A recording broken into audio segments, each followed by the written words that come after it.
Olá, hoje eu quero compartilhar com vocês uma meditação que chegou até mim. E, como a maioria das vezes, eu costumo associar os meus estudos espirituais com os estudos das ciências naturais. E hoje eu quero falar com vocês sobre uma analogia que me ocorreu. Na natureza nós temos 4 forças da natureza, né? Que é a força gravitacional, a força nuclear forte, a força nuclear fraca e a força eletromagnética. E essas forças, elas explicam as inter-relações entre tudo que existe, desde as mais simples até as mais complexas. Por exemplo, quando a gente pega um objeto, a gente toca em algo, ou como a órbita dos planetas. Recentemente a gente teve o alinhamento dos planetas e muito se falou sobre isso. Mas passou e daqui vai se falar novamente só daqui a algumas décadas, quando isso acontecer novamente. Mas a força que eu gostaria de compartilhar com vocês é uma força espiritual, a força da fé, que nos faz crer também em todas essas outras forças. Então, sem mais demora, eu vou ler aqui e compartilhar com vocês. A colheita. Essa meditação é baseada em João 4:36, no que está dentro daquele contexto da mulher de Samaria, aquela do poço, que falou com Jesus, querendo que Jesus falou para ela que ia dar a água da vida.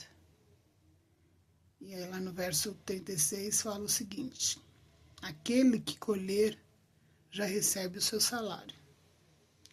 E o que colhe fruto para a vida eterna, de forma que se alegram juntos tanto o que semeia e o que colhe. Então, aquele que colhe já recebe o seu salário. E que salário é esse? E que colheita é essa? Então, vamos lá. O cristão demonstra sua fé de forma visível quando pratica os ensinos da Bíblia. A fé vive no coração e na mente, mas só é comprovada na vida e em sociedade. Ser cristão é algo muito prático. Saber textos bíblicos de cor é útil, mas não é o suficiente se as lições não forem praticadas. Assim, requer-se que cada cristão viva diariamente os ensinos de Jesus. Quais são os ensinos de Jesus? O que Jesus fazia? O apóstolo Paulo viveu o que queria ensinar para a igreja de Galácia. Apesar de seus muitos sofrimentos no trabalho para Jesus, ele não desanimou e continuou pregando o Evangelho de Cristo. E falando sobre a vida cristã na prática, a principal questão para o cristão é a forma como ele trata os outros, as inter-relações, especialmente aqueles de quem ele discorda, que é preciso tratá-los com amor e respeito. Foi exatamente isso que Paulo quis mostrar aos Gálatas. Se alguém é pego em pecado, isto é, agindo de forma contrária à vontade de Deus, a tarefa do cristão não é apontar o dedo, mas ajudá-lo a corrigir o seu procedimento.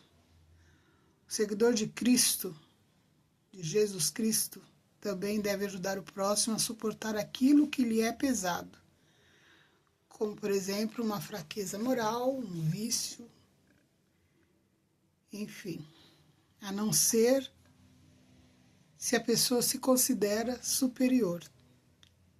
Quando uma pessoa se considera superior a outra, ela não gasta tempo com quem ela acha que é inferior a ela. Você já conhece alguém assim? Será que você é assim? Será que eu sou assim? Ela começa a analisar as suas próprias atitudes e motivações, a compartilhar o que tem com quem precisa. Será que eu preciso? Será que você precisa? É para nós refletirmos. É nesse contexto que a Bíblia diz que tudo que o ser humano semear, isso também colherá. Portanto, se você, cristão, quiser que a sua vida dê resultados que durem para sempre, eternamente, há uma receita simples. Fazer sempre o bem, em todas as circunstâncias. Amar e servir ao próximo. É só a gente se perguntar o que Jesus faria, esperar a resposta que ele dá. Isso não é possível enquanto você se considera superior. Mas se por amor a Jesus você deixar suas próprias vontades de lado para fazer bem ao outro, não desanime nunca. No tempo certo haverá colheita. Na colheita sempre há muita alegria para todos os lados. Que a força da fé, o amor a Jesus e o dom do Espírito Santo te siga nesse dia e que nós possamos